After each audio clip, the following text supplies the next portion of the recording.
Ladies and gentlemen, welcome tonight for the grand finals of CEA Invite. I, of course, am Keldev, joined here tonight by the lovely Coinman. Hello, everybody. And tonight we are going to have probably one of the most hypest fights for this semester here, of course, as we have University of Akron versus Rochester's Institute of Institute. Technology. That's a long Yeah, word. that tech school, yes. Yes. And both these teams really, really good. Of course, they fought their way long and hard through the brackets. And just in a second, we'll be seeing here, as you can see, they had to fight through. Akron had to fight through Carnegie Mellon University in order to get to this position now. And RIT had to play through Penn State, a very, very good team altogether, just to get to grand finals now, and hopefully we'll get a really good showing tonight. As with the side of Akron, I believe for our first, our rosters will be. Hey. Hey, I guessed it right. Okay, first off, yeah, you want to go first? Yeah, sure. So first off, we have for our rosters here, this is our preseason stats. So we have Surma, CJ for days, IMET, Juicy Joseph, and Prodigy. They have some really solid stats here. And just look at it, you can see that they are pretty even. You can tell who the supports are based on the spread here. Juicy Joseph and Prodigy look like they were their good old support people, and they have great kills per round and SRV. And if we look at their favorite attacks, you can generally see what support, who are the support, and the KDs are indicative of that. So now we're moving into the playoff stats here. We can see that all those roles are represented, and similar stats in kills per round, with the CJ and IMAT being the higher end fraggers with a 1.26 and a 1.58 kills per round, which is incredibly high. So good job for those guys. Yep. And next up, we have the stats for Rochester's Institute of Technology, of course. On their roster, we have Blue Card, Daddy West, Mentality, Quetzal, and Rocket. Of course, their stats really high up, really good team, and had a really good showing in the division side of everything. I do believe they were top of their division with a bunch of points, giving that commanding lead altogether. As you can see here from their kill distribution, actually not too far off. Of course, the Mentality a little bit behind compared to everyone else, but at the same time, as he generally plays more support ops, so gets the calls out to his teammates, and gets the job done here as well. And of course, my goodness, all the Preacher ops as their favorite attackers. You already know what they love to pull off. And of course, with our playoff side of the stats, a little bit more of an even kill distribution here. As of course, that last match, they had to play Penn State, so their stats a little bit lower, as that one was just a constant back and forth if you were able to tune in that last match. And yeah. I'm extremely excited for this, as in this particular case, we are seeing the number 1 and number 2 seed play against each other, which is generally exactly what you see, especially for such grand finals here. So we are going to talk about our good old map bans, because that is exactly what we'll be seeing today. So we have University of Akron pick Clubhouse, with them ending up attacking, and we had RIT pick Villa with RIT attack. So that means that whomever is not the favored, or at least who did not choose their map, will be defending first. And then for our decider, it will be Cafe. Yeah, some really good maps to come out for them. And if you want to know the bans, Akron actually had to ban Border, and RIT banned Coastline, two Fragger maps off of the map pool altogether. Probably not a bad picks to pick, especially for grand finals where you want to flex all your strats and all the different amount of prep you put into each map. So two Fragger maps off the board, that's a pretty good thing, honestly. And of course, with the final bans being Consulate and Bank coming from Akron and RIT respectively, not too surprised altogether from those bans. And we are just getting ready to get into gear as we have our last team member joining in. Looks like we'll be starting in about 10 seconds. So before we start, Coinman, any predictions for tonight? I honestly predict going the full spread. Based on what I have seen, I would actually hazard Akron as the slight favor, just looking at their raw stats throughout the season. They not necessarily, even when their supports are even more slightly positive, especially over the course of the season. I feel like that's a fair indicative thing of how well good their team play is and what they'll actually be able to pull off, especially in the face of the great adversity that is Rochester, because they are also one great team as well. Yeah, for sure. I think Rochester is looking a little bit more, like feeling a little bit more fresh coming to this one, especially after the last match not being too far ago against Penn State. And like I said before, Penn State just a really strong team. So RIT got a lot of good practice and a lot of good synergy coming back in for this grand finals now. So honestly, I'm expecting them to have a very good showing on their end. And of course, our first map ban on the side of Clubhouse, Maverick, making sure that that cash wall will stay closed just that bit longer. Really good operator to be banning first. And looks like Akron immediately just going to all pick onto the same operator. And it will be Jackal being taken off the board, allowing the roamers to have a little bit more freedom and not get caught out too early due to the footsteps being left around. Yeah, the Jackal's a rather interesting pick as wow, I can talk. Clubhouse is not a particularly roamer-free map, as your avenues to do so aren't particularly great. So so I think that's a rather interesting pick, as we see here Echo as our first defensive ban, which is rather bog standard these days. Oh yeah, I honestly, that Echo pick, like once you let that thing free, he will just stop a plant in a blink of an eye and make you go from about to win the whole round to just losing it by the very fingertips themselves. And Mira, of course, the last ban. I'm not gonna lie, a little bit surprised by that one, as you never really get to see Mira on Clubhouse get used that much anymore. So I would have actually kind of like she's always just banned constantly, but I yeah. would have expected them to maybe ban off one of the more commonly picked defenders rather than Mira, which might become a little bit of a threat if they decide to pick it. But at the same time, without that much practice, being able to use it that often might throw them off. Yeah, there's an interesting point to me where Mira has a couple utilities on the second floor defensive sites, being both gym bedroom and catch CCTV, which we'll be seeing here first, and where there's some slight utility there. But in general, I'd say Mira is a relatively low impact operator on this map. We do see a 6-pick from the attacker side from a Nomad to a Capital, so they're going to be getting that the cache side open. Their CCTV wall will be very much open, as they will be able to shoot through the drone hull unless they put a deployable shield up. And taking a cursory look here on the attacker side, they don't really have a particularly great way to clear that shield if it's put up in the doorway. Yeah, and of course, the 6 pick into Capital is going to allow some pressure be put onto Quetzal and make things a lot more scary if he decides to go for the Bandit trick. Luckily, they still do have the Kai to come up and, give it a little bit of backup with. See if he can get that range toss, unless he opts to just hard electrify a wall off the bat, which he did seem to do with his first one, making sure that that garage wall is completely electrified, as that is the wall that you would generally blow open just to mess with him as he's playing up there. I do believe that, don't quote me on this, but and you can correct me, that you can actually Kaid the floor, and then we'll actually charge both of the walls for garage from the cap. Yeah, Since they increased the range, I do believe you can do that now, but don't quote me on that. I think that is what he did there. As you can see, yeah, if you look very closely, he actually did have it set up there perfectly, but destroyed by the Thatcher EMP grenade, as he was left to actually be able to play into this round, getting that wall open off the bat. And Surma playing onto that window, gonna get it open and see if he can get that fire onto their side and really set up for the breach to come in.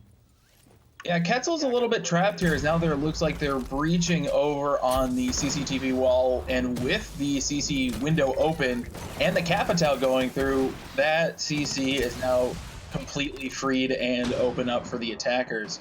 As it looks like here we have a couple rotating through. Quetzal on very low health, probably from the Capital bolt, as Ash is getting a good view into CCTV, making sure that nobody is able to cross into that room.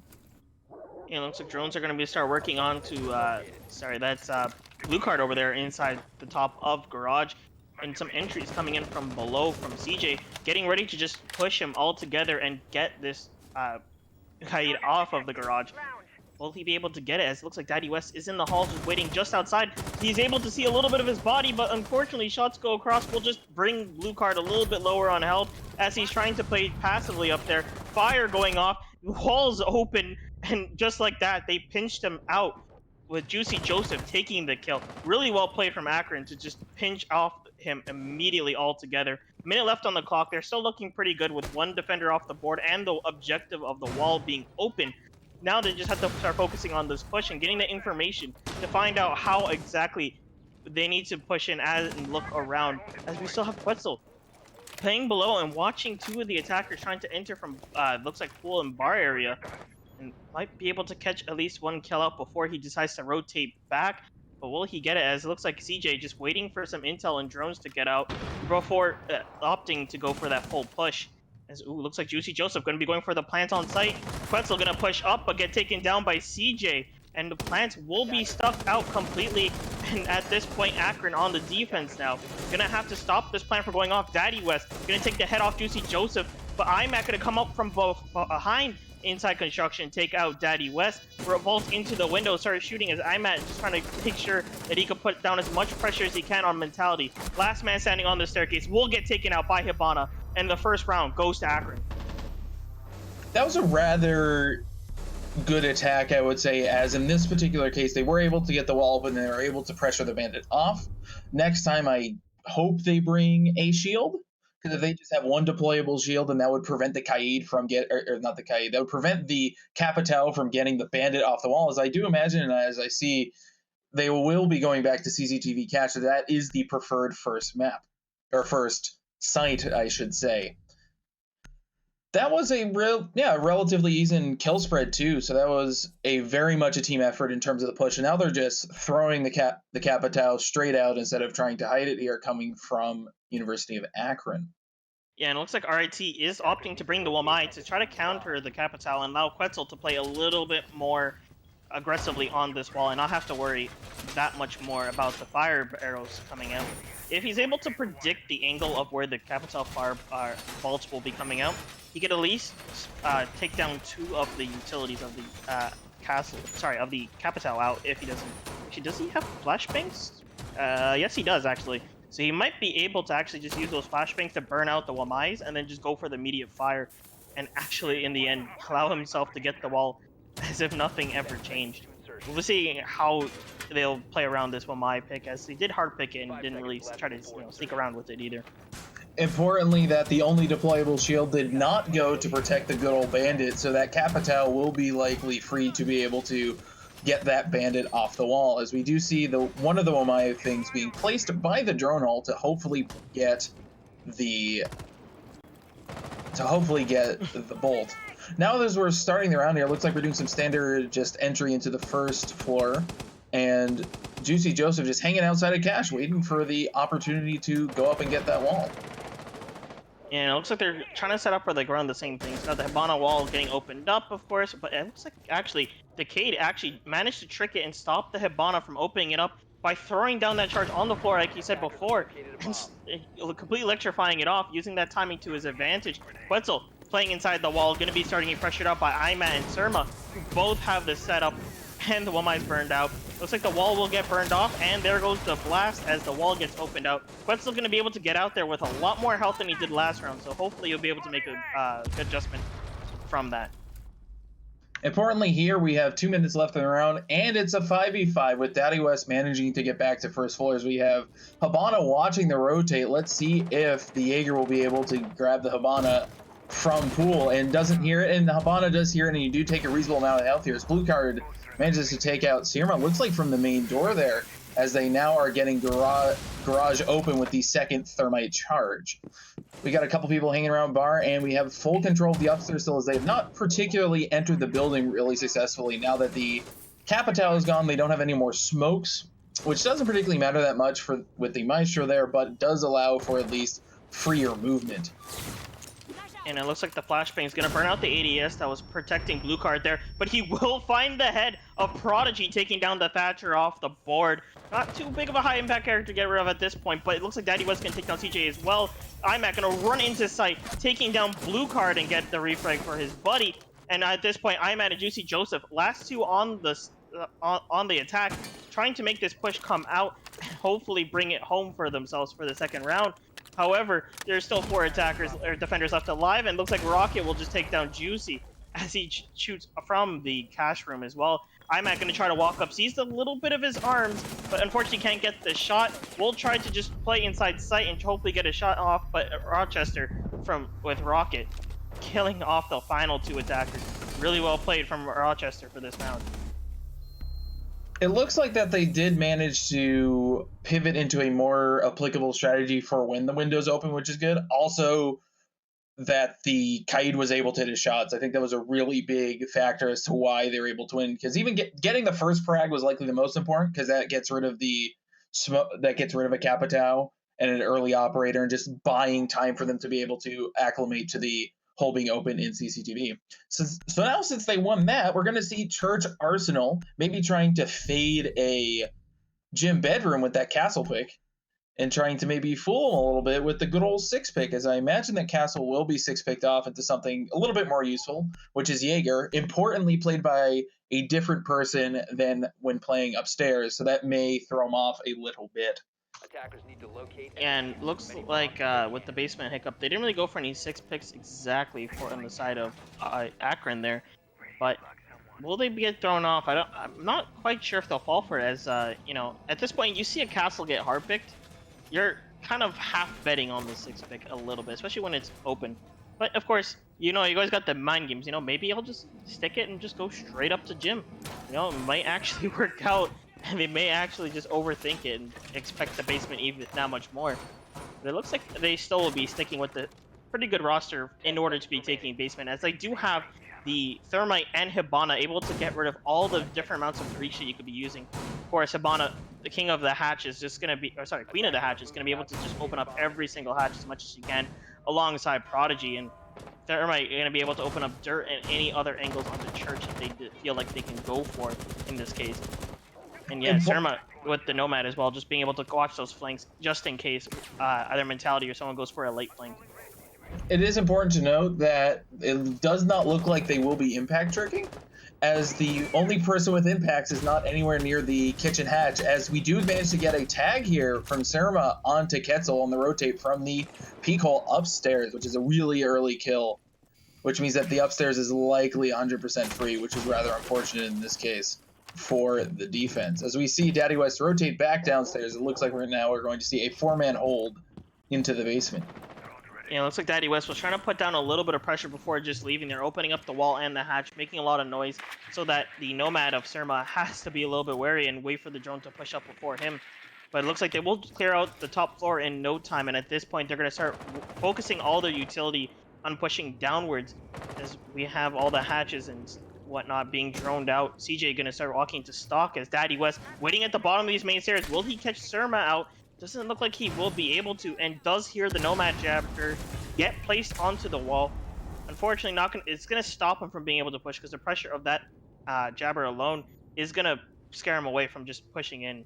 Importantly, he did pre-trigger it, so it was there, and then he pre-triggered it, and then he threw a C4. So, because he knew they retreated back upstairs, so he pre-triggered the Nomad there. As we do see use the breach charges being used to get sightlines down into the basement here, into the armory, and into the side next to the door. It looks like they are slowly progressing downstairs with a minute left in the round, and church. I apologize. Getting view into church, and with a 4v5, this is still very winnable for RIT. Yeah, unfortunately, they couldn't get the kitchen hatch, as it was still electrified off, and unfortunately just threw the Hibana charge right at the electrified hatch, as we're going to have Juicy Joseph being the first one to drop, going to kill off the cam and immediately aim for the church wall and put pressure on anyone playing it on the back of church, as well as run back to main stairs to give himself a nice, good angle. And as he gets there safely, as no shots coming from across, Surma will be getting the double kill as he kills Daddy West on the side of church, leaving just Mentality in the halls. He's going to push out and get caught by CJ. And now at this point, it's just down to Rocket and Blue Card. And looks like Blue Card will pick up IMAT to keep things in balance. Juicy Joseph getting the plant down. Will he be able to complete it, as it looks like nothing is really pressuring him? Taze is going off onto the Hibana, stopping him from being able to watch the angle so freely, as Blue card gonna be the last man alive. Prodigy taking down Rocket in that moment. And at this point, Blue card trying to figure out how he's gonna be able to push this. 4 people left on the board. 25 seconds left on the clock too. He's not gonna be able to get this at this rate as he gets taken down with the headshot from CJ all the way in church. Yeah, that was a rather interesting take. They didn't really have a particularly strong hold on church. Once they decided to go for the push with the flashes, excuse me, they were really easily able to get that church wall from Moto. And I do believe that they will likely pivot into taking better control of that, or more likely avoid that early frag that they had onto Mozzie at way back in the beginning of the round through a melee hole that was made in the soft wall and garage. Yeah, Juicy opening up that wall really did open up a lot of opportunities for Akron, as it just allowed them to enter church that much more strongly, especially with the blue hold being taken down early off, stopping them from being able to just, turn the other way and shoot that way. Really ended up and made a pretty good difference, and yeah, Mentality just ended up just leaving that area as things started getting a little bit hectic. Yeah, he had to shotgun his way downstairs to help save himself a little bit. And it looks like, based on the last time, they do the full reinforce of dirt, but it looks like, based on what we saw before, that they will get armory with some breach charges to get sightlines into armory, and also into the stairwell that leads downstairs from first floor bar, which is where they placed it last time, which I think is rather interesting of a choice to be made. I guess maybe to get eyes on the mute that was playing that tight corner. So we'll see if that is a dynamic change they'll make this time as we finally start the attacking round. And at this point, looks like Rocket actually going to play a little bit early in dirt, try to see if he gets some information alongside Blue card of whether or not they're going to be trying to push from there this time, as they do have the walls kited off. So it's going to require 1 Thatcher EMP if they do want to invest into the push from there. Looks like the hole pre-made a little bit, forced Surma to peek over, putting a little bit of pressure on whether or not he's going to go for the full peek, as he does. And Quetzal going to get droned out as he's running down the main stairs here. And at this point, Matt going to be following up, trying to see if he could catch him off guard. And it looks like Quetzal just going to opt to get back to site and use the free pressure along with the Mozzie Spider to prevent him and his allies from getting droned directly. Yeah, that was a rather... he may have heard Jacuzzi Wall blow up, but I'm not entirely sure. But that was rather ballsy play, shall we say, to just run straight past the opening of Jacuzzi. I guess he made a reasonable assumption that they were droning, as we see flashes go out into the stairwell. But yeah, good on Quetzal for coming back as he challenges the Nomad in those stairs and gets the better of that exchange. As we see breach charges coming out in kitchen to get view into armory. Yeah, you can just see that yellow laser being thrown out there. Immediately goes for the peek and tries to take him down quickly, but just being left with a little bit of health left alive, as the rest of the attackers using this information that they still have left alive to be able to find out what's going on. As you can see, dirt just being opened up. A little bit of I think that Pulse used his where is it? Oh no, he actually still has the Nitrocell for use, and Quetzal still playing on this staircase very strongly. It looks like they did barricade off of Moto there, so it's going to allow Quetzal to play a little bit more safer and protect himself from an immediate drop as he starts to put some holes into it, allowing himself to see if their drop does come. Imat going to opt toward pushing onto Blue card as he's inside dirt with the deployment shield. Going to be able to spot it out and see the movement behind the shield a little bit to know that someone's playing there, and we'll see if he goes for the challenge as he does throw some shots across. Blue card going to be using his smoke grenades to keep Imat out. Really well played, forcing him to push in another place and keep the defenders that much more secure on site. As Prodigy going to be walking up and get taken down by Quetzal as he takes down Rocket. Juicy Joseph going to get the refrag with the headshot as he tries to push onto Moto. And here you can see Mentality going to take down Surma as he tries to push onto Blue. And at this point, we have Imat just trying to get onto church site and push in with the help of the wall being open, the pressure that's being put on by Juicy Joseph. But Mentality is going to take him out with the headshot, giving him a double kill for the round. CJ going to be trying to cover for the plant now, as Blue is just being having a lot of gunfights through, and really utilizing these angles that are open up for himself. However, Akron will get the plant put down. 40 seconds. Will they be able to make it? Juicy Joseph taking down Daddy West. shots going back and forth. They finally get Mentality out of blue, and at this point, it's just down to blue card with no smokes and a dream to get down the last two of the attackers and get this defused. Definitely a winnable situation for him, but he's gonna have to play this one smart as he peeks down the hall, but unfortunately gets taken down by Juicy Joseph before he could pull off anything more. Yeah, trying to take long angles with a gun that's meant for short range against an ACOG usually doesn't end particularly well. And as we see, that's exactly what happened here.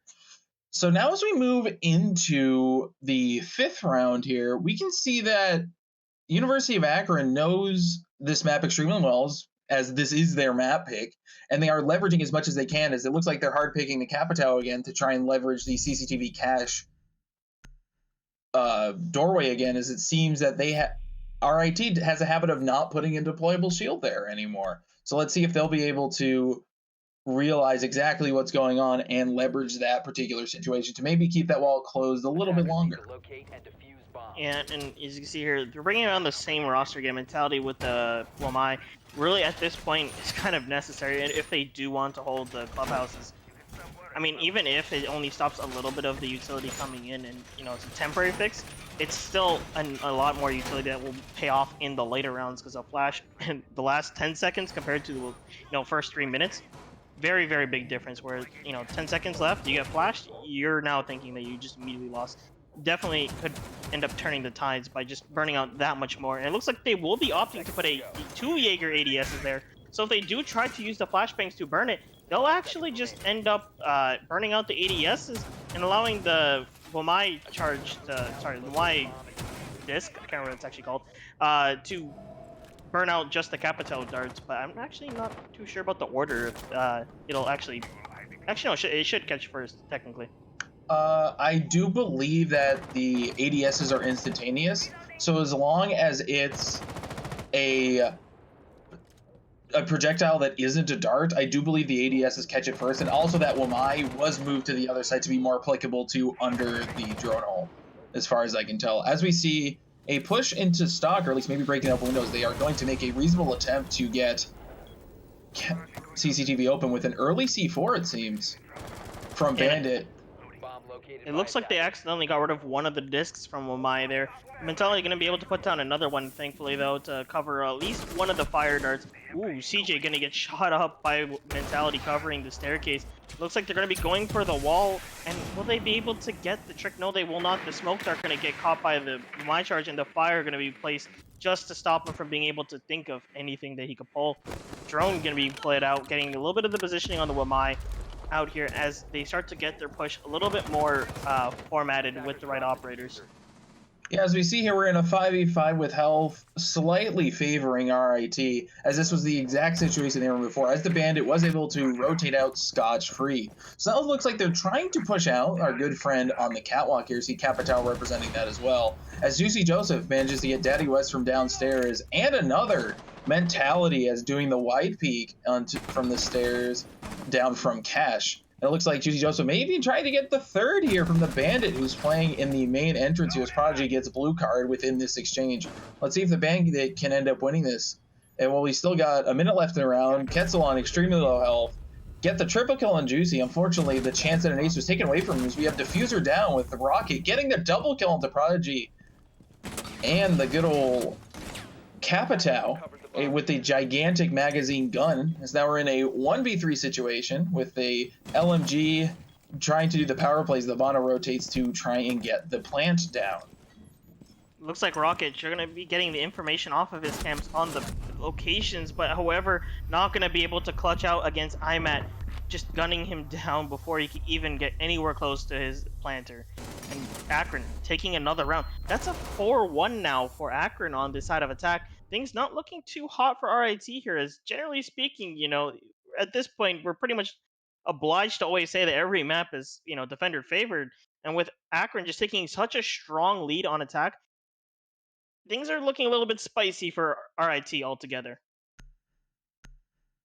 Yeah, and this shows exactly why they picked this map. They knew that RIT would be weak on it. I'm not sure by what metric, but they definitely seem that RIT would be weak on. They know exactly how to attack everywhere. And even though RIT changes their stuff just enough to make it, as we saw in the original rounds, that they were able to try and pull it off. At least the second catch defense, they were able to pull off one. But now they're using the 6-pick to try and go downstairs, as the bandit was picked to show upstairs in CCTV catch, but the 6-pick now being used to try and do another downstairs hold with maybe slightly different, making the Capitao significantly worse here. Yeah, and like you said before, like Akron just really dominant on this map side. You could just see how they're pushing it. It's very well structured. You have the right like everyone's playing exactly where they need to be at all times. Where you have, Capitao already getting ready to burn out the wall the second that the thermite is ready to plant, as well as the Thatcher being in position. They're just playing really well structured right now, and I feel like it's paying off for them quite a bit, as it just allows them to not waste time and know exactly what they're going for, and not really have to panic in a lot of these situations where things may not be looking too pretty for them.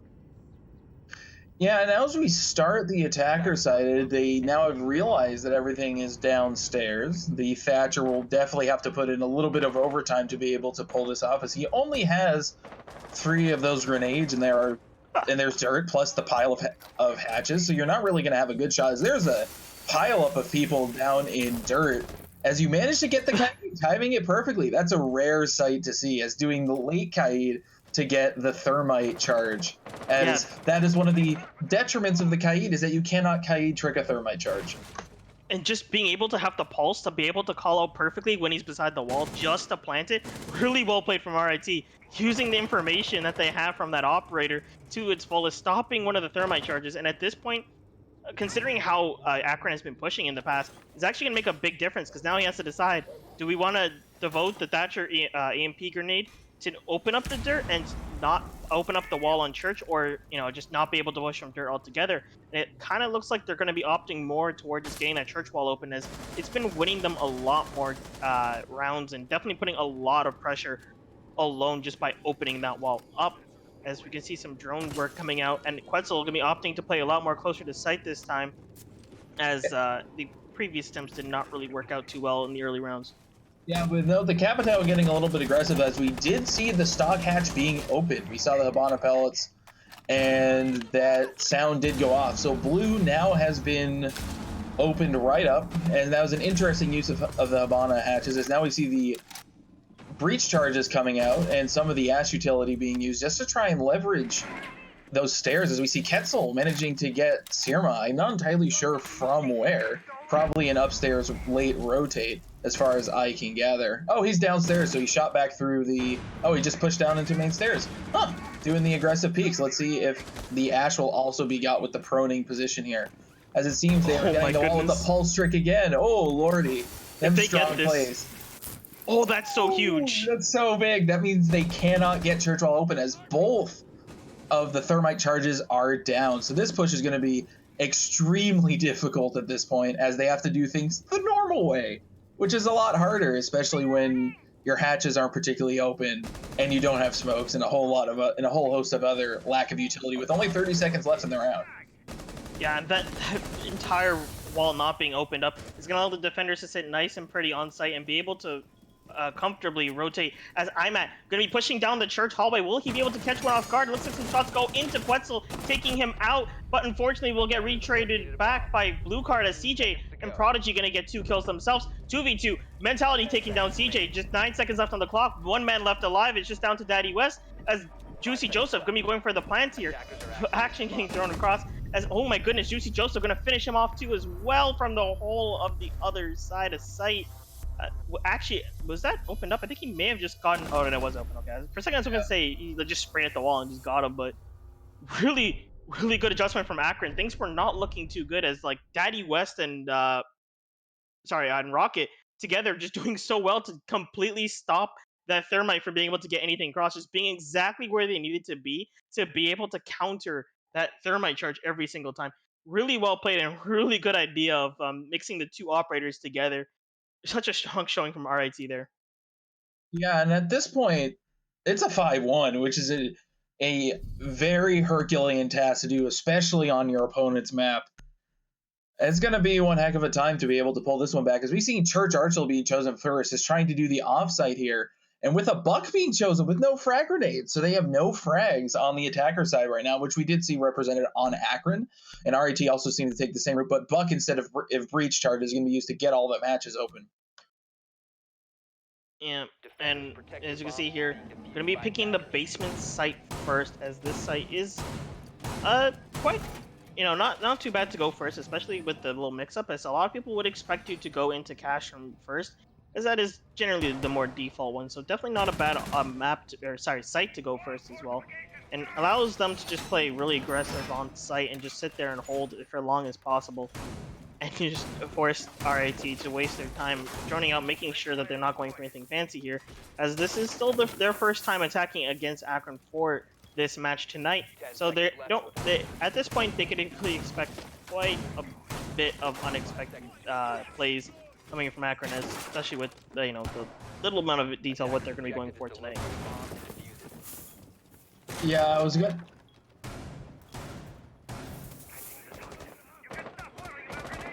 Yeah.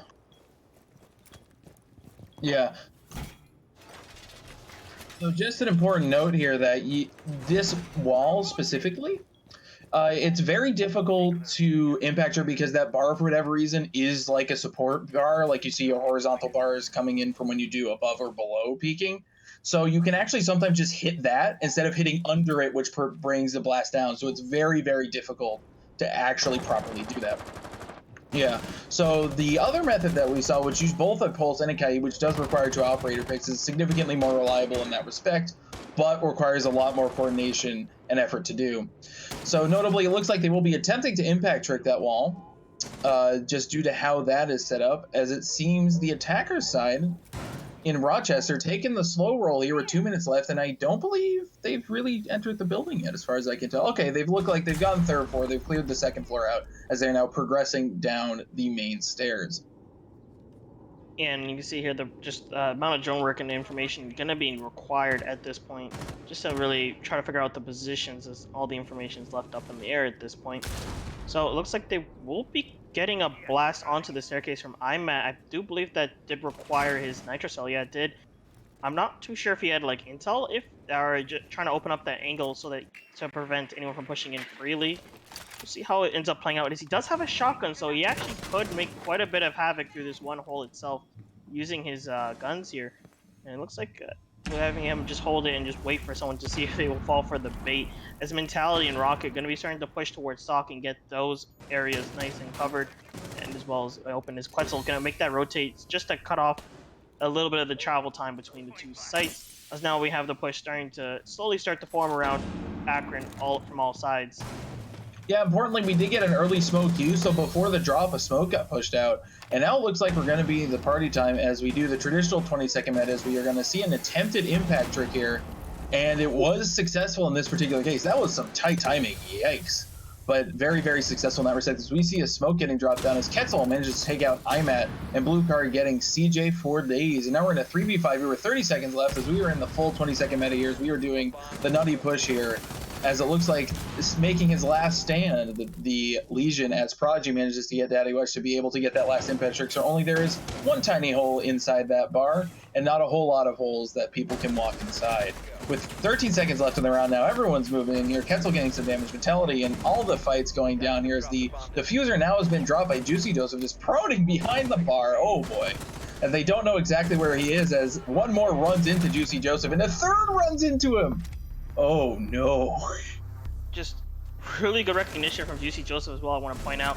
He saw that the Hibana was going off on the wall. He knew that he had the option of going for the trick on that, but knew that, you know what, they still do have one more thermite charge. I have one impact. It'll make a lot bigger of a difference if I aim for that thermite charge. And it paid off for him so well, just being able to hide in that corner and take down almost a bunch. Was that like People. three? Yeah, it was three. It was the diffuser came down because they didn't know he was there, because they assumed he rotated out, and then two more people rotated in. So I'd also peg that to a lack of communication, because after the first guy died, you'd think that he would have stayed there because he can't particularly rotate out due to the Habana hole. But alas, these things happen. So now we're moving back up. It is 6-1. We're on match point already. Oh boy, in these grand finals for our first map. We have a guy, Juicy Joseph, with that cool 11-1-2 stat line. Oh boy, as we see Bandit being hard picked, pointing towards the upstairs, as the Buck is now 6-picking onto something probably a little bit more relevant to CCTV cache, as the Cat Patel is already picked. And they picked the Zofia to be able to ostensibly destroy the deployable shield if there is one in that doorway coming out of CCTV. Let's see if that gets utilized, as I do believe, well, they can't because there are no deployable shields on Akron's side, so that strat can't be used anyway. Oh, I apologize. Juicy Joe does have a deployable shield, so we'll see where he puts that to see if it will prevent the Capitao charge from coming through the drone hole. We'll see if that gets him to use that one.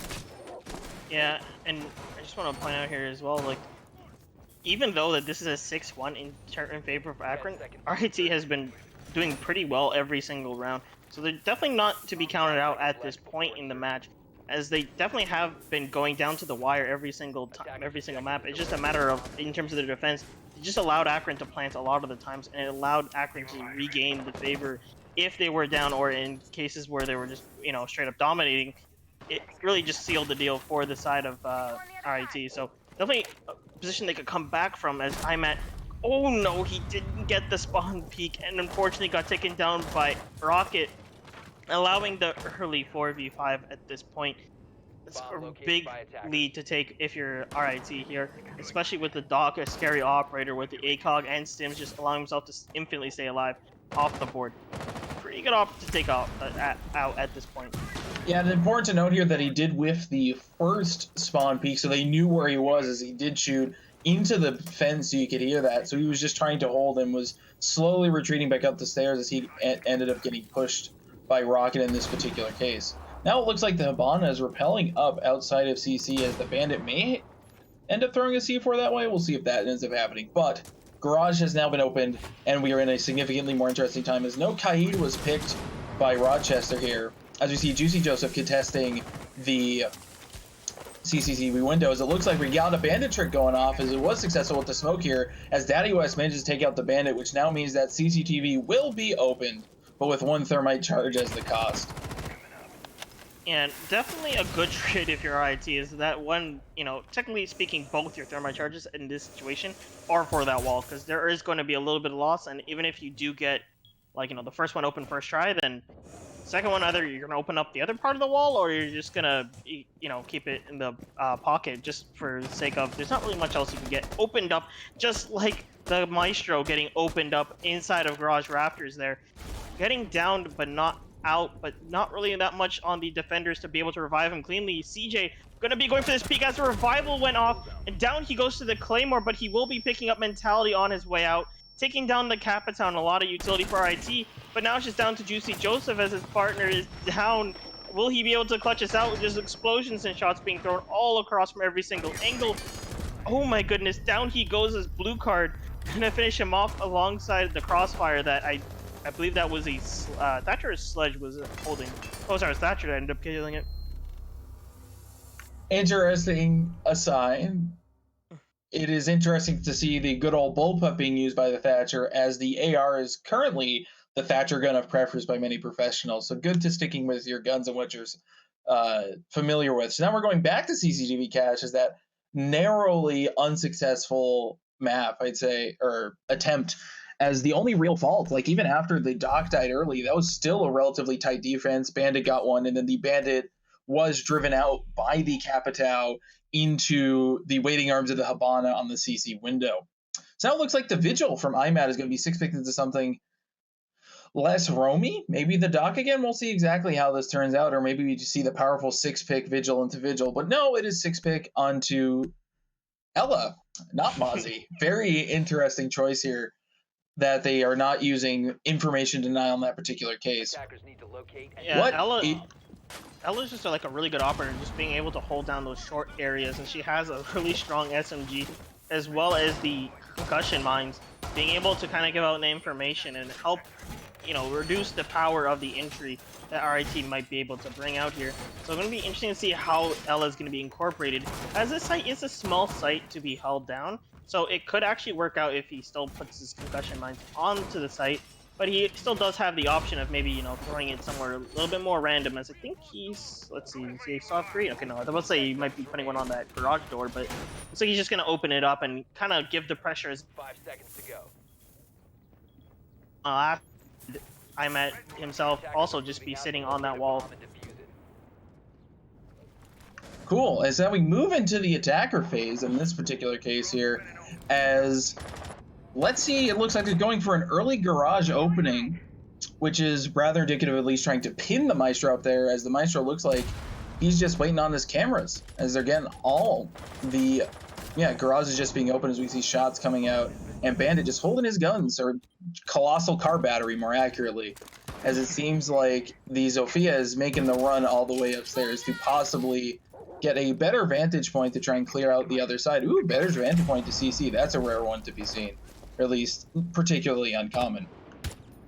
Yeah, it looks like some shots are going to be thrown in a little bit of a, that's like a super small angle within that cabinet, allowing himself to throw at least one shot into the garage rafters and see if, just maybe it might work this time.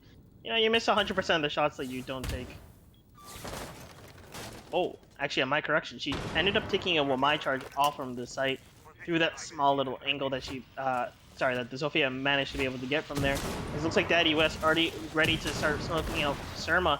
Juicy Joseph gonna peek out the window to try to help him out, but he gets taken down by Quetzal, playing on that window side alongside Daddy West. Let's see, first thermite charge, gonna open up the wall for free there, as a little bit of health, I think.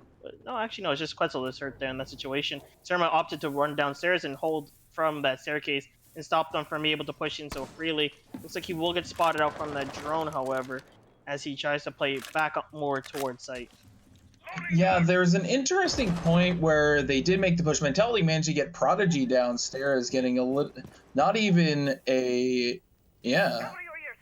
not even any damage dealt onto him, as we may have noticed that the Juicy Joseph earlier made the push onto the window as the ADS was burned out through multiple facets, as now we see two people tight holding all these angles, so that entry into the room will be difficult. You can get right up to it, but entry is going to be a little bit harder considering the positions we're in, as I do believe almost all of the utility has been burned. Yeah, we still only got 3 flashes left and 1 smoke. So we will see how that ends up turning out here, as we see Mentality Blue Card just waiting outside of CC to prep for the push as Quetzal rotates back into garage. Ooh, and down goes Quetzal as CJ is going to take him out from the bottom of Oil Pit there, using a nice angle. But Daddy West going to catch the refrig as he tries to come up from Oil Pit. Surma going to be trying to go down below and see if he can cause anything to prevent what's about to happen here. But Daddy West going to take him down. I'm at last man alive, trying to hold down sight, but the push coming in from every single side. He's able to just peek out a little bit without getting caught from all the angles at once. Looks like a backdoor attempt from Daddy West goes to fail as he tries to push right onto site. Down goes one. Can he get the last? Yes, he will. Defenders of Akron will take map 1, giving them the early lead onto this best of 3. Yeah, importantly, that was a quad kill, all fired off by the fact he managed to tag the original planter through the bomb, which is a rather big rarity these days, as the bomb geometry is not favorable to anyone. Yeah, I'm actually kind of surprised there, because in that situation, things were not looking like it was going his way, but he managed to just take them down one by one, pushing in like every single, kind of peeking whatever is safe from the angle that he had, and just managing to keep getting one by one and slowly pushing himself onto site and stopping that plant altogether. Really well played from Akron. Really strong showing for them as well on this first map, as now we're going to be heading soon enough to our second map of Villa. Oh my goodness, they're both ready. They're both want to just get going and completely just roll onto the next map. And I just want to take a second to actually remind everyone here what exactly they're playing for, as the prize pool, of course, sponsored by Corsair, bringing in 5 Corsair Strafe keyboards marked to, I think that's MK2 stands for, mechanical gaming keyboards with a Cherry MX Red key set, as well as $90 in Amazon gift cards for each player, and a grand whopping total of 1,350 American dollars in cash split for the whole team. That is quite the prize and quite the thing to be fighting here for tonight, as it's all down to these last 1 to 2 maps here. Yeah, also importantly, the runner-up doesn't leave with anything either. So even them, if you are the runner-up, they also get another set of 5 Corsair keyboards, the K68 specifically with Cherry MX Red, $60 a piece in Amazon, and $900 in cash for that runner-up team. So they aren't particularly walking away with anything either, but you get a better keyboard and you get a little bit more dollar dues if you manage to do the winnings. So let's see if Rochester can pull an Akron and win their map in such spectacular fashion. And not to mention, I think you missed out there the 5 Amazon gift cards there, $60 each. That is still quite, like you said before, still a pretty penny, but it's just a matter of can you get that extra mile to get that extra amount of money in for tonight. And at this point, they are definitely going to be feeling the pressure on their their map of Villa, as they're going to have to be starting attack here. Akron going to be looking to close this one out early and get that good night's sleep, knowing that like you're sleeping on that nice bed of cash there. Yeah, as we see Thatcher being the first one banned, as I cast Villa the last time I was casting, and that was also the first ban, which means primarily that when you're trying to do map in gaming and like pool, you actually have to push into the room to be able to get the walls open. Personally, I'm not entirely sure how much of a difference that actually makes, but it makes people clear the extra effort and just waste more time getting to the wall. As Thermite's also banned, which means that you also aren't walking in to do, and you'll have to do it the old-fashioned way, or the newer way, maybe mid-link tier way, with a Habana, as we see a very quick ban onto Maestro, which is a rather interesting choice considering Echo was banned on the last map, so maybe just how Rochester favors their own particular map, as they'd rather face an Echo compared to a Maestro. Even though they're attacking first is also a quick pick. As okay. Maestro Both, and Echo are both now banned. yeah, you know who needs those camo operators? It's time for Valkyrie to rise and shine and really be able to show off her strength here. And she's going to be really the only really strong intel op left alive for the defenders. So I'm guessing we're going to probably see about 100% pick rate on Valkyrie this one. Which would also point towards, to me, 100% pick rate on IQ. So we'll see both of them on every single round, which is an interesting take considering the bannings, as they will not be keeping that wall closed for particularly long, as it seems for Akron, they're not taking anyone who prevents breaching. Okay, so there was a quick switch onto a mute, as that was not mute earlier. So it looks like they're going to have to push into the room, and Monty as the 6 pick. Oh boy, it's not seeing the Legion, but only a Goyo. The good old Mountain is moving in to try and get into map, or anywhere really. The human drone doing his thing. Yeah, and really smart too to be 6 picking using the double breach, so that way you kind of give yourself the option select to do you want to be going for some Hibana strats, or do you want to be going just straight up burn the wall down with the Maverick there? But however, they do have the IQ who could go below and get rid of those mute jammers, and they know it themselves too, where it won't be able to be hidden too trickily like the Kaid charge will be able to be. So definitely a decent operator to be 6 picking off if they do want to be bringing that Monty in, being able to just walk up inside and take charge of anywhere he walks into. And as you can see here, the reverse setup here, of course, that you do there is just so that impact tricking, if they opt to go for it, is a little bit easier, as the little red bar at the top of that wall could actually catch either your nitro cells or your impacts. So definitely something Akron's going to be doing here to try to just make sure that there's no mistakes here. Especially with, I do believe, let's see, we got two impacts, 2 nitro cells that could be tossed over that wall and potentially killing some of the attackers when they play close to that wall. Also, in a wild change of events, smokes actually work. So as we see here, Monty bringing smokes, because that now is actually an effective tool of planting. Isn't that great to see a mechanic actually working as intended for? Yeah, you never really get to see smoke plants anymore. With Maestro, just being able to see it regardless and just ping out and allow his team to just pre-fire. This is this is like the first time in a while we actually get to see smokes get used that often. Generally speaking, Lord. before I only see Capitals. Look at this aggressive push from the mute, as we have 2 people downstairs, the IQ and the Ash. We have the Jaeger and the mute. Let's see who interacts first, I guess, as it seems that first floor push was not totally unfounded. And it looks like Daddy West's going to be the one droning around, trying to see if he can catch any of those roamers on their toes. However, not really droning too deep enough to be able to find them. It looks like Rocket's going to be putting down a little bit of pressure with the Nomad as well, to be able to catch anyone who tries to be flanking on them. Daddy West looks like he's going to try to walk into Library. Some shots going across. He's going to take a little bit of damage, and IMAC going to be sitting there nice and healthy, and definitely aware of what's going to be going on around him at this point in time. Serma playing on the side of Trophy and Statuary, waiting for see if anyone comes from this angle, as we have Blue Card going to be entering in from Study here, as the charge is already getting blasted on the wall. as they did get rid of the charges below, but down Quetzal will go in, and Rocket as well in response. IMAT, of course, being taken down, so not for free entirely.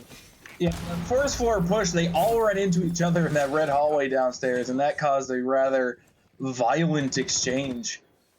As I believe it looks like he may have been tagged from upstairs in that red hallway, not entirely sure, but Quetzal did get IMAP, but at the cost of Rocket here, as we see Monty, the Mountain, push into map here, holding his own here with the smokes, going to try and smoke him out as the Capital is being used to try and get people inside. As Juicy Joseph manages to get Mentality, is all that's left is the Ash and the Monty, 2 year 1 operators. Just a little bit changed from before, as they are now making the quick rotate here with the R4C. Maybe trying to snag someone here as they get the default canvas. Multi pushes first with smokes coming in hot, as he manages to tag the smoke on the drive-by. And now we're in a 3v2 situation with 22 seconds left and a Monty blocking the way. And 2 people slightly outside of sight. Blast goes off on the wall, down he will go, and both of them getting taken out as he walks into sight. Juicy Joseph getting the double kill to end out that round. Really well played from Akron there. Yeah, they knew exactly how RAT would push. This definitely seems like Akron may or may not have scouted here, leading on the side of May, especially sending 2 people downstairs to be able to counteract that downstairs push that we saw, and coming out positive in that particular exchange. Now it looks like they're just hard picking the Monty, as it isn't much of a secret anymore, as that is a favorite operator to try and get into Trophy Stacks area and or either of the 2 second floor sites. So it looks like they'll be using that master bedroom to try and get the Monty in the door, literally in this particular case. As we see Elysium being 6-picked. Oh boy, that tech. The 6-pick being used. Yeah, and definitely a really good Monty's going to be really, really important here, especially with the Mute Mozzie combination, as well as Bandit. So Bandit's going to be able to just focus entirely on the wall, with the Goyo being able to just throw his impacts over. And the Mute Mozzie going to be entirely focused on stopping the intel. So Monty is probably one of the really strong operators that could be picking in this situation, allowing that to be kind of like the, you know what, worst case scenario, the Monty can always get us the intel. And at this point, I'm pretty sure they also are confident in Blue Card's ability to be playing Monty as well. So, and at this level, at Grand Finals, to be pulling out Monty, definitely a force to be reckoned with. Yeah, but we already see 1 impact being used, so there's only 2 impacts left, primarily from the Goyo, to be doing the impact tricking on wherever they may need it, as it looks like we will also have a Bandit as well holding that side. So let's see. We do not have a Capital on the defensive side, or on the attacker side, I apologize. So it looks like we will have to be using the magic of not even frag grenades, so we'll just have to be rather creative in trying to get that wall open, as doing wide peaks or some other management from the red stair hallway. And you see your attackers just starting to push up now, as we have the Christmas Monty rappelling up that lovely rooftop. No spawn peaks going to be coming out this time, as we have all our roamers much more focused on the side of Aviator, which is a pretty good spot to be holding as a roamer. As you know, realistically speaking, you have 2 ways of attacking the site. You got directly through this way here that we have in Master Bedroom, which requires a bit of droning, so if they have a lot of really good placement on their Mute and Mozzie, a little bit difficult for them to attain. Or you push in horizontally here, where the rest of the defenders are playing, and get caught into their arms. And it looks like they will catch wind that they're not coming around their side and start to push more towards site and be able to help up their anchors, who are going to be placing this Blue Card's Monty head on as he starts to push up inside of bathroom. Yeah, and now as we see, we actually have Rocket downstairs first floor. Now we have a 3-man stack contesting the Monty. I'm curious to see how that will end up, as that is a number of people just trying to fight the Mountain. Is it still 3-man? Yeah, 3-man stack on the Monty. That shows how concerned they are with dealing with this Monty, as they have, as I said, 3 people devoted to it. As we hear the Ash going off, getting rid of that, as Monty now pushes in, sees all the people, or at least the 1 person, as it seems someone has retreated. But he is getting that information for the Ash, and the Ash will now wide peek into the Bandit, getting that kill. Daddy only taking his little bit of health off, like half health off, as Prodigy now is down. And now we're in CJ managing to get Quetzal and Daddy. I'm not entirely sure from there. It looks like rotate from Astro Stairs here. Rocket manages to get Sirma. Now we're in a 3v3 situation here with Blue Card alive at half health, which he's probably the important factor here, realizing exactly where the Legion is, being the human drone here, pushing people out and making all this mess significantly more difficult here. As Juicy Joseph manages to get Rocket here, we're now in a 3v2 with Monty being one of the last 2 with Mentality and Blue Card. I don't know, 50 seconds left in the round. Monty's just taking up time here as he gets impacted. He got hit from below. Oh no, because they blew the hole up. And now it's IMAT. Oh no, that was a good effort though.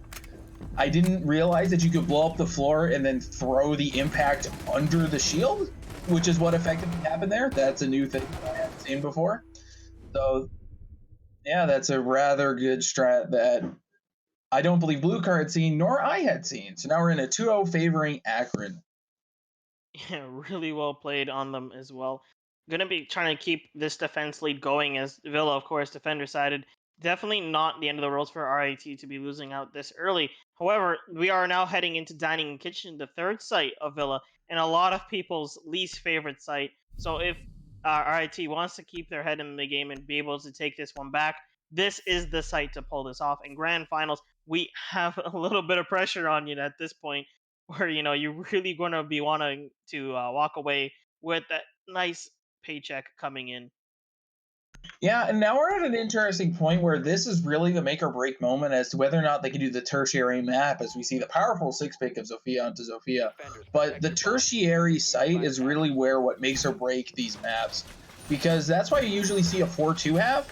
Those two are almost always the tertiary site. So if RIT can win the tertiary site here, that means they've still got a reasonable shot at actually winning their own map. As we see a gridlock being picked, so to prevent those rotates and a sledge, that means we'll be seeing them frag grenades coming out for once. And on the defensive side, we don't have any ADSs of any flavor, which is a rather interesting take.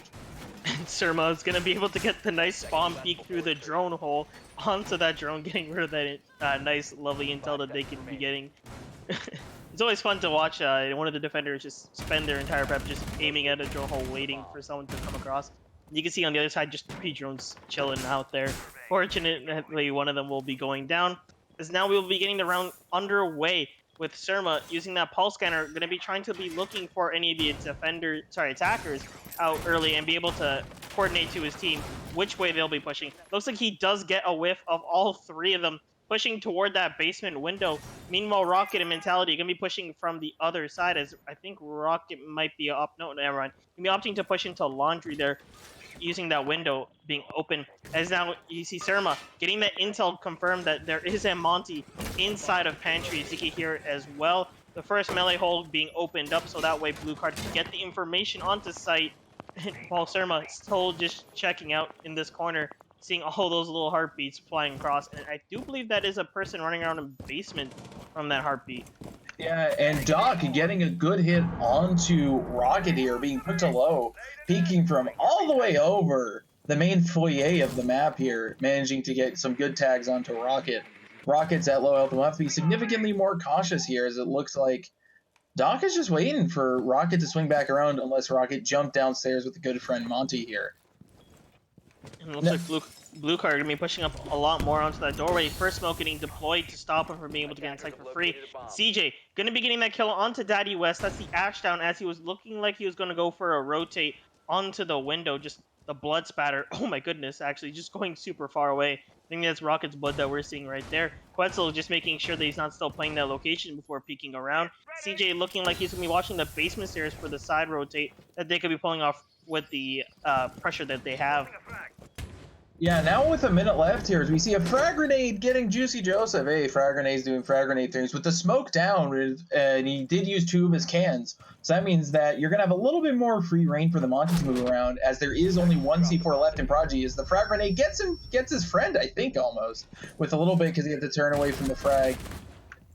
And at this point, too, we have 3v4 as the last bit of the attackers.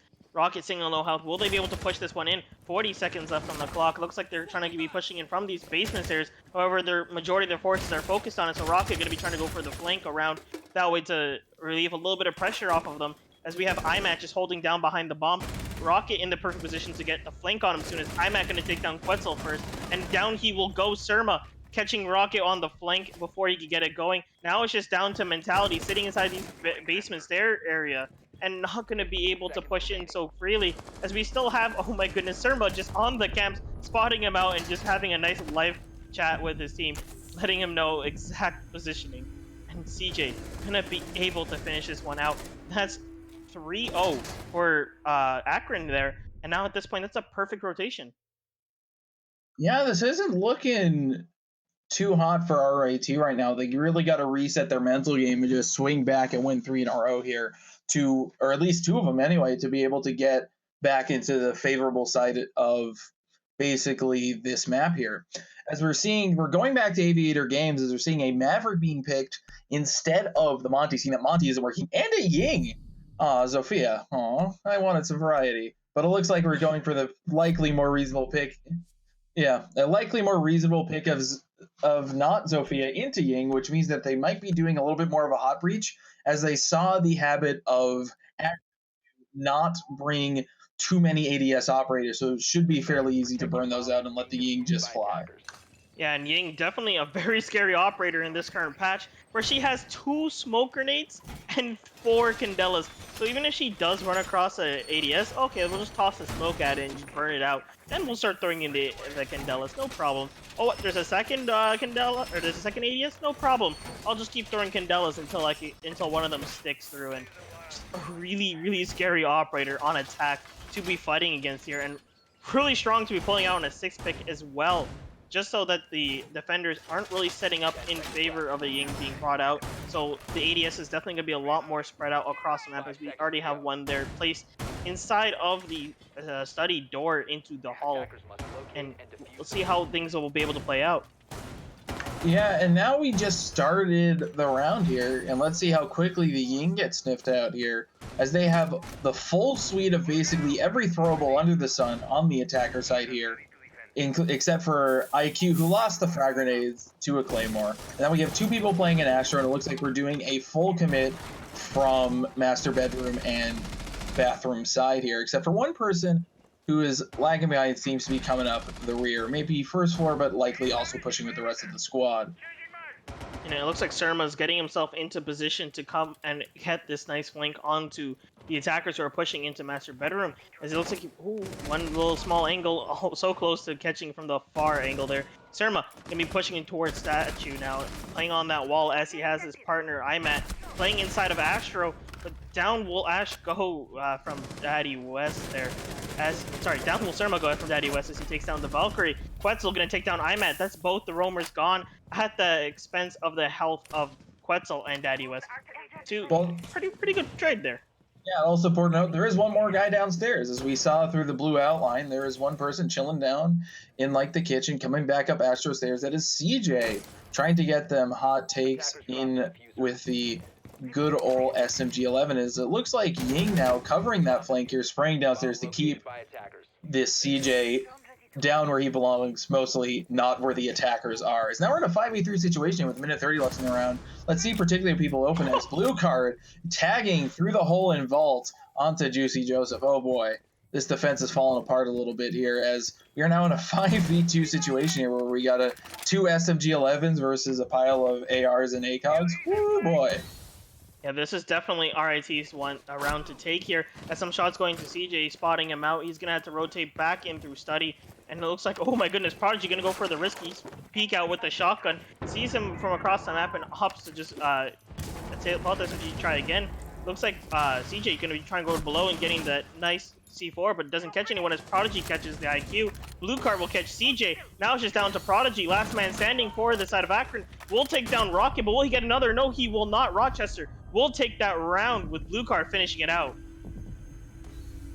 Yeah, as soon as they managed to push out those 2 roamers, as the first pick was rather quick and dirty onto inside, inside Astro, then they were able to just spray through the wall with multiple pings and 2 different people pushing out the Jaeger who was sitting in statuary. And then from there, it wasn't particularly difficult, it seemed, for RIT to be able to push into sight. So let's see if they'll be able to take this extremely successful attack and then leverage that into more successful attack rounds here.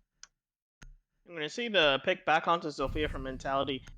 I might be expecting him another 6-pick into it, as it probably trying to trip up the amount of ADSs and WMI setups, unless they do want that soft breach to be able to just blow open the wall. Nope, it looks like I am right, and they just want to make sure that no 6 picks into WMI, and nice amounts of grenades to be thrown onto site Defenders, and protect just your bombs from being completely defused by put the attackers. fear for Akron. Yeah, as we did not see any use of the Ying Candelas the last time around.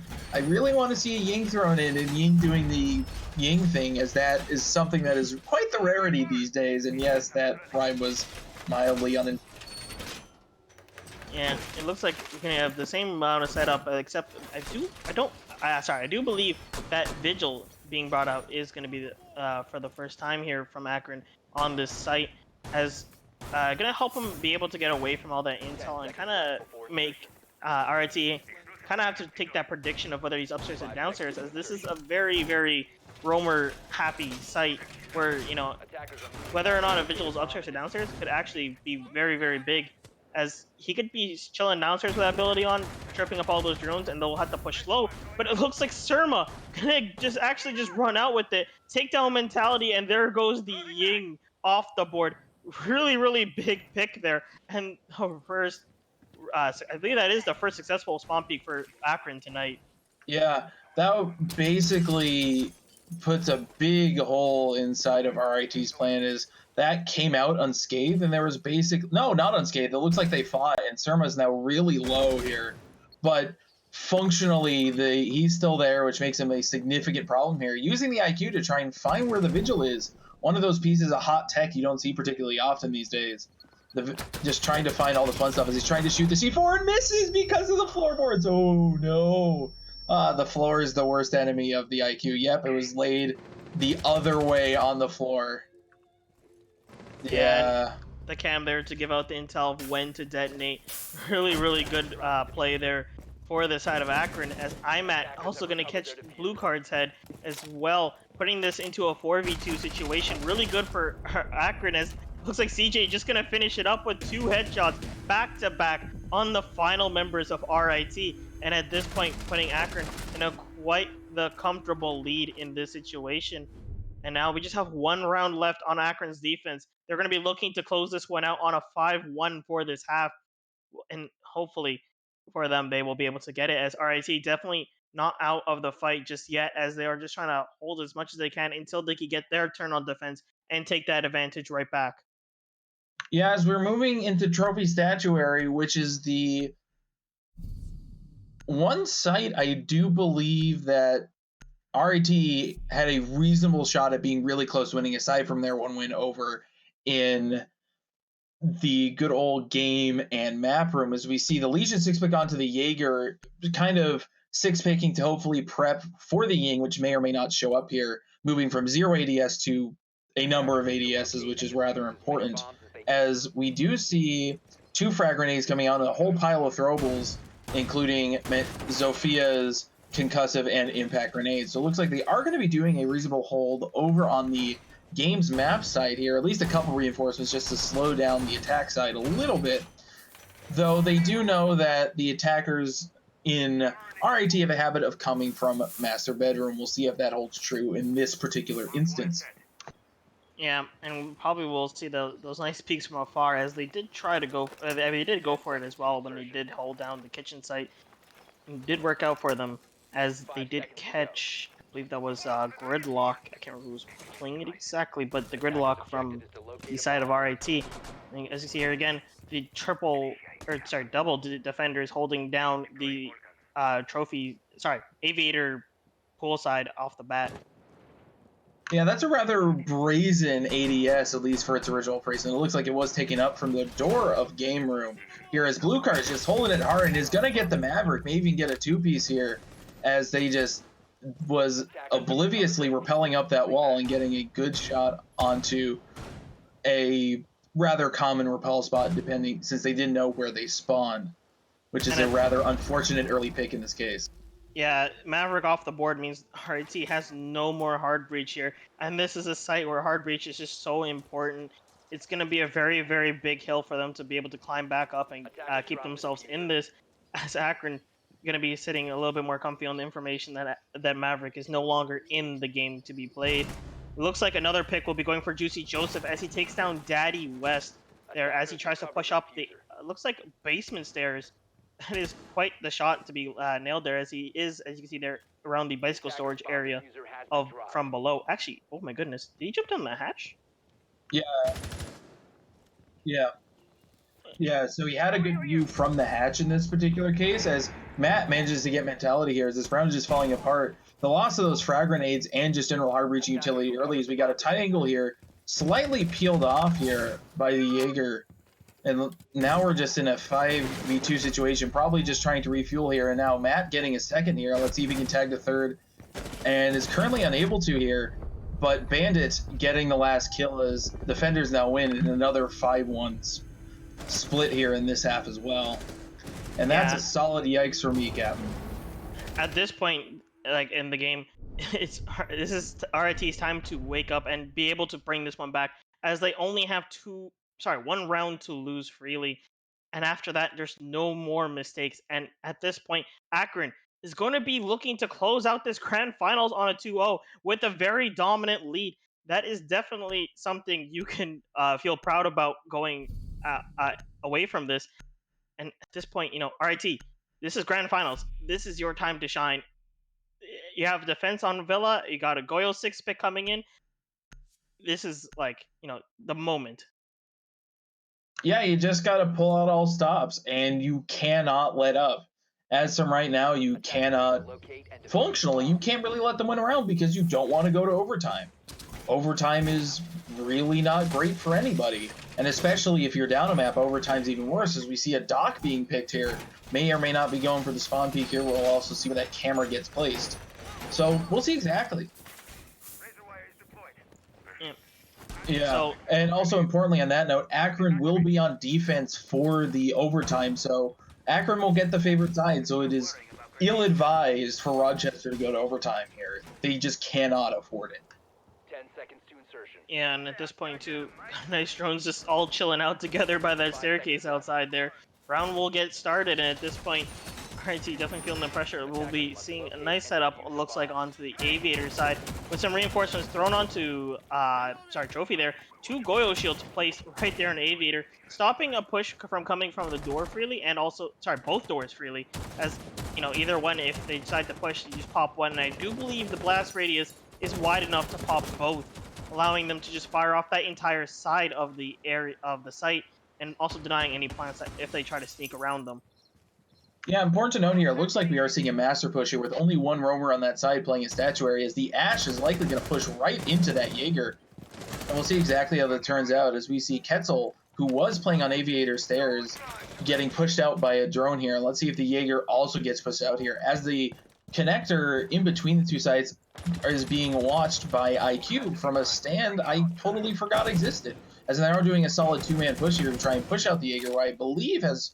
Oh, he has not rotated out, and he seems to be on the other... inside the other part of that site, as you do get eyes on the Mozzie.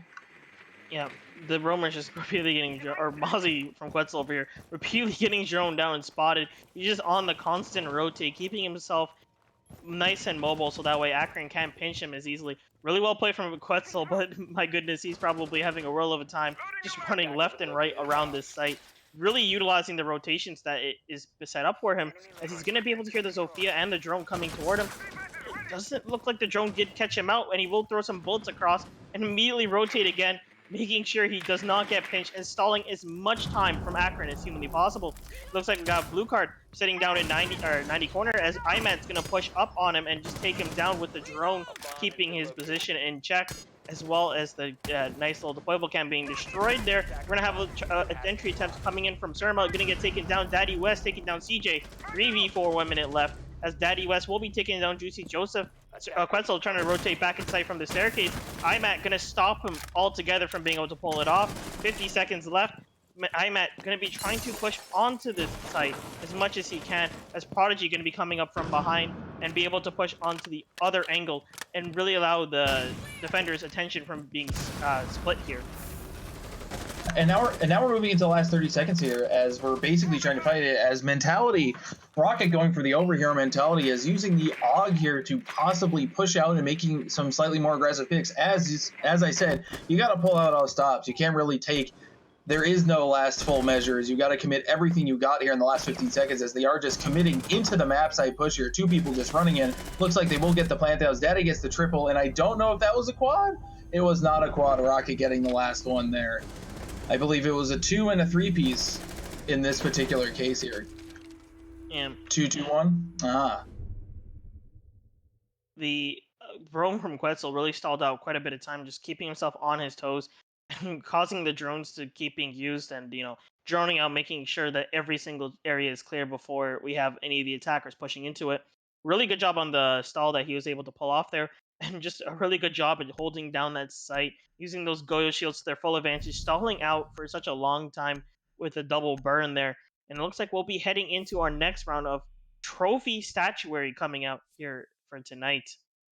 Yeah, Castle is a little funky as we see the 6-pick of Castle onto Castle, which is a very strong move here, asserting their dominance. But Castle's rather interesting for his utility upstairs, as he can be used to basically kill some sight lines primarily into statuary. And that's really about it. No, there are many other uses that we will likely see here that I am entirely missing.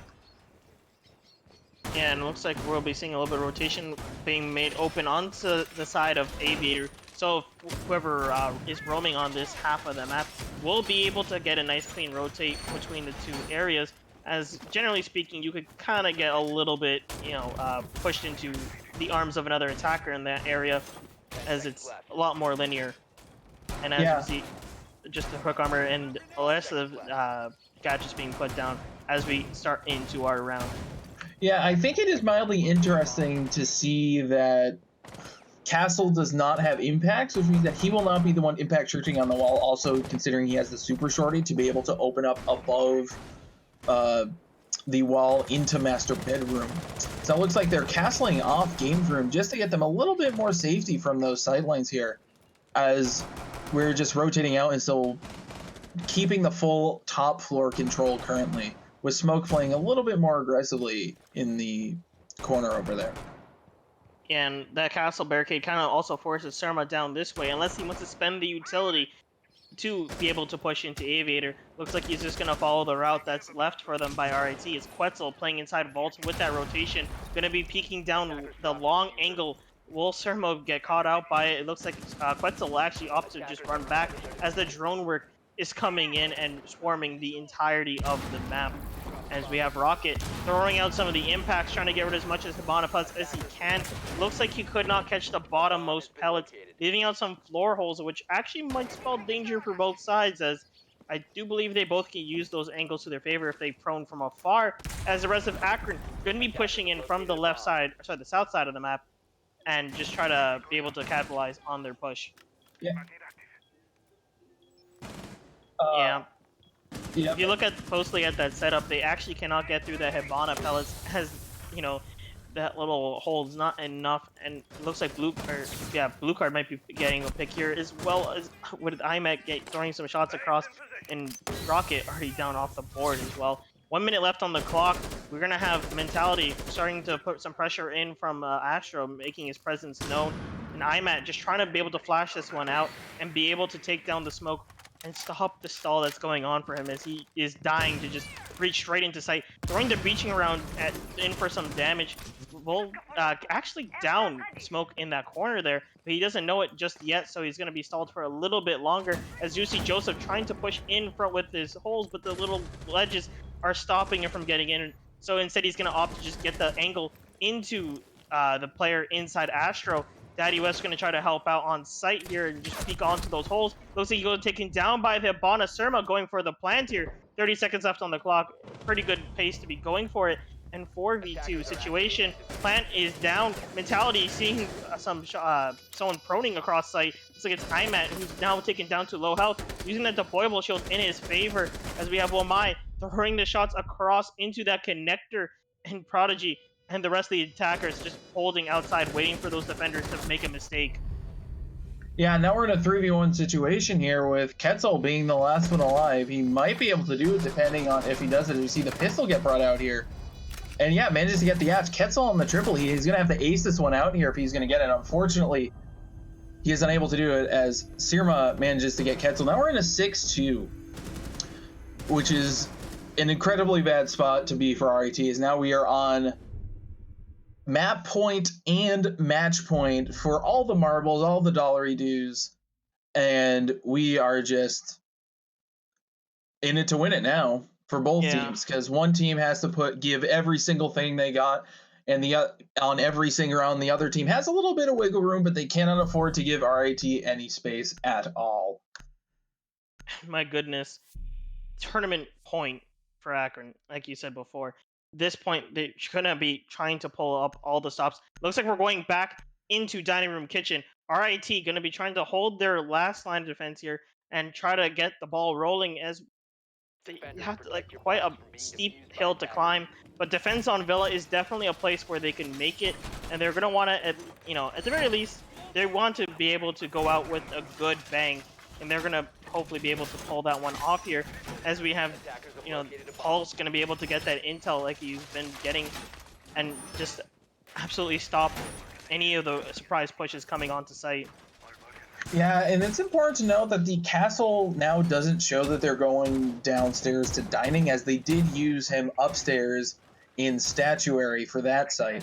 So now, when doing kitchen, they're just using the offsite. They're just trying to get the offsite to maybe just get a little bit of edge to be able to take this round, just basically kneecap Akron in terms of their front to bring it back into overtime. Yeah, a little bit interesting thing to see there is you can see the hole being made inside of that little closet. I think that's going to allow them to toss a C4 up if anyone tries to enter through the window. I would have to assume that's what it's for, as the rest of the angles might not be too great. And Daddy West, yeah, you can see him playing around that. He's going to be able to use the info of when people enter the window to his advantage. Throw the C4 at him and catch him off guard, as Quetzal holding down this Astro stairs alongside Rocket. Juicy Joseph on the window, trying to stop them from being able to do too much, but he looks like he's not going to catch Rocket as he runs around the room freely. And Quetzal, as you can see here, still holding on that small little angle as the upside down rappel, just making slow movements, not too drastic to accidentally get caught out here, as Quetzal's going to land a couple shots here, bringing Juicy Joseph down to 50% health. And at this point, he's going to feel a lot more afraid to be peeking around, as he does spot the Jaeger on the drones and gets the information relayed to him. As the rest of the attackers starting to push up, Surma going to catch down Mentality, and Quetzal going to opt to back down to the staircase and see if he could get something else going later in the round. Yeah, now at this point, this is a rather hairy situation, as you didn't really lose anything in particular to get that pick. And now we got, as he didn't do the C4, and I do believe that was mute C4, as we do have 3 full C4s, as one of them gets picked out by Matt here, and that was the Ash Charge coming down, making that hole that I entirely missed. And now we're in a 3v5 situation, which just isn't looking great for Rochester, as we now have 2 C4s, a Dream, and a Pulse, which is definitely entirely winnable. And Akron, at this point, they could smell the victory as they take down Daddy West. Blue card gonna take down Surma. 4v2 situation. All right, Akron just really inching toward taking this nice victory right here on a 7-2 on Villa with this dominant display. We'll have Prodigy and the IMAT trying to push into kitchen, but will get caught out by Quetzal. Will he be able to get the other one as the IQ goes for the peak? Prodigy taking him down, and Akron is your Invite League champion as they beat RIT on their map pick. 2-0 for overall tonight. That was a dominant performance, pulling 7-2 both maps. Even though I predicted Akron to pull it out, I did not expect it in this fantastic fashion here. Oh yeah, and of course, as their prize, they will be walking away with those lovely CORSAIR keyboards, the lovely CORSAIR Strafe, RGB with all the lights, Cherry MX Reds for each player, $90 of Amazon gift cards for each player, and as well as a prize pool of $1,350 for them to split across the board. Really, really dominant display from Akron tonight. And of course, RIT not going out with nothing in hand, as they do still get some nice, lovely K68s with RGBs as well, of course, and $60 Amazon gift cards each, as well as $900 in cash for them to split across. And of course, as I say that, thank you to CORSAIR for donating those keyboards to our prize pool for this season, as well as Rogue Energy keeping us energized throughout this entire match with the non-stop action every single round. Of course, if you're going to buy something from them, make sure you use code CEA for that 10% discount. And last but not least, if you love us and want to support us, check out our merch on What's New, as we had dropped some lovely clothing. I know for myself, I'm about to pick up some of those joggers as they look so comfy to be wearing, especially with quarantine going on. Being trapped inside the house all day with some joggers sounds like a good time to have overall. And it looks like we will be having our interview with Prodigy tonight. Hello, Mr. Prodigy. How are you doing after that lovely victory? I am doing excellent. I am doing very exquisite right now. Congratulations, being the first to say, as he didn't actually say congratulations, so shame on you, Keldav, for not I congratulating forgive him. I forgive him. Of course, yes. Congratulations for that display tonight. My goodness. Going into this match, how are you feeling about having to play against RIT in the grand finals? I mean, we just took it as like any other match. We knew that RT would be a pretty good, opponent to go up against. So of course we didn't take them lightly. But yeah, just came in like another match and just played our true form and came out the dub. Had For you sure. done any scouting of RIT at all? As I noticed, like specifically on Villa, you did have, at least on their first attack, you did have two people roaming downstairs on a highly irregular roam, as that's not something that particularly happens that often, especially from both sides. I wouldn't say we did any scouting. I would say during like week 8, during like the cross division, whatever, we play them and we just analyze like how they played against us and just assume that they would play the same way and made adjustments as necessary. And of course, after taking that first victory on the first map of Clubhouse, were you feeling any bit anxious on the second map, as Villa was their map pick, and even though you did get the advantage of starting defense? Um, I would say as a team we really didn't like get really anxious, but me personally, I've actually been watching RT play, and I know that one of their favorite maps is Villa, and I knew that it would be a tougher matchup than on Clubhouse, and so yeah, it was just a good match. Did you really expect it to go 7-2 both sides? Even though the scoreline may represent 7-2, all those rounds were generally particularly close. Yeah, never would have expected 7-2, 7-2. Because like I said, we knew that they were a good team coming in, and I just expected a little bit more, or a little bit closer matchup, even though it was pretty close. But yeah, definitely not 7-2 close. 7-2 dominant. And of course, any teammates you want to shout out for tonight with that nice victory here tonight? Shout out Joe. He went off, popped off on Clubhouse. Dude actually snorted like powder of monster before. He told me before. Shout out Matt. He been popping off all season. Shout out Surma. He's just Surma, and I mean he has weird, so I shout him out for that. Shout out CJ, just for being a cool guy and having an angelic voice. And lastly but not least, I need to shout out my most important teammate, my Croc. I love Crocs. Oh, They you're help one of me those all. people. I am that person. What? Yeah, the But airflow into his feet during the match, like no matter how tense he gets, it doesn't matter. The airflow allowing into the Crocs really coming in clutch, you know? yeah, Literally but no sweat because it doesn't go anywhere anyway, just aerates right out. exactly. I'm not even gonna lie. Mid Villa, I actually switched my Crocs. My white Crocs weren't working anymore, so I had to get the black ones out. And of course, I know our observer is dying to ask too. Is this your last season, or are you going to be showing up for the next season of CEA? For me personally, this is my last season. Your boy is graduating, pending on one class. I'm kidding. I'm always graduating. But for Congratulations. the Akron squad, Congratulations. they are definitely staying in. Yep. Oh, Akron staying in CA. Oh Oh no, Lord.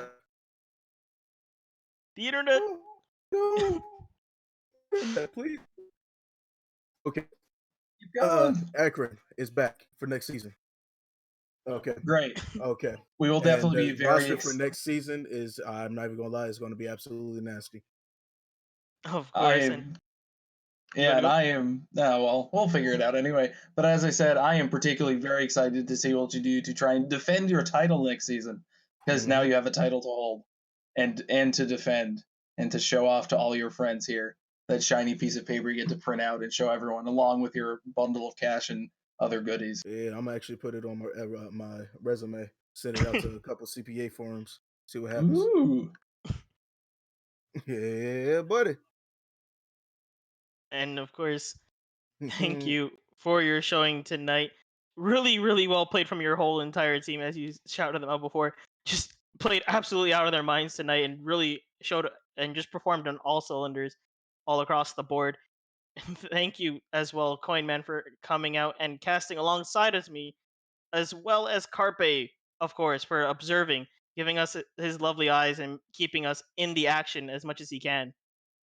Yep. You And it's wonderful spinning. Everyone loves it, and some people hate it. But either way, we'll all get used to it. But yeah, Villa just being a rather dynamic map, you just got to go in circles to make sure everything gets covered. you hear you can't hear it on your end, but Carpe is just already like just angry about all the urges in Villa. But of course, thank you all for coming out tonight, and thank you again to our lovely sponsors, Corsair, What's New, and Rogue Energy. Be sure to check them out, of course, and have a good night tonight.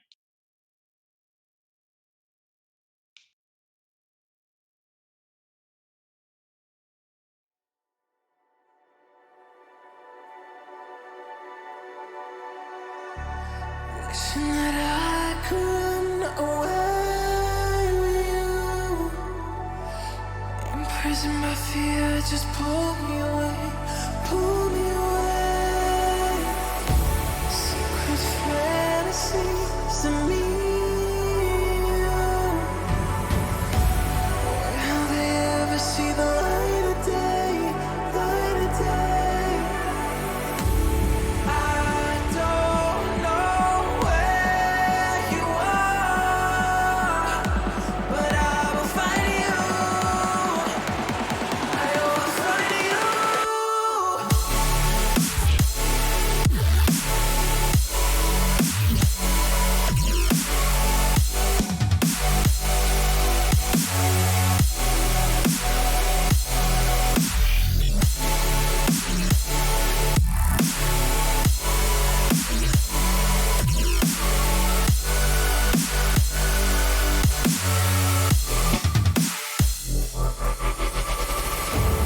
So if you're out there, just run until the edge and fall into me and see where this could end. Make a run right and leave this world behind. Can you hear me? Do you feel me?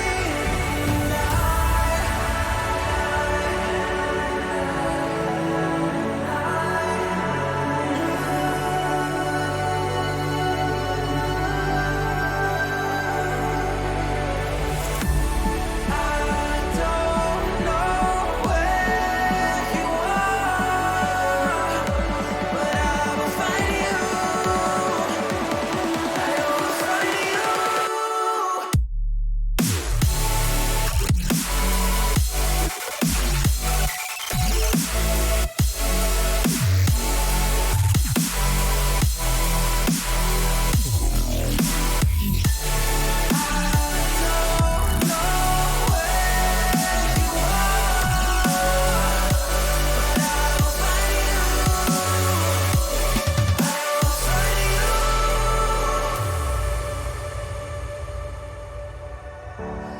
Wishing that I could run away with you. Imprisoned by fear, just pull me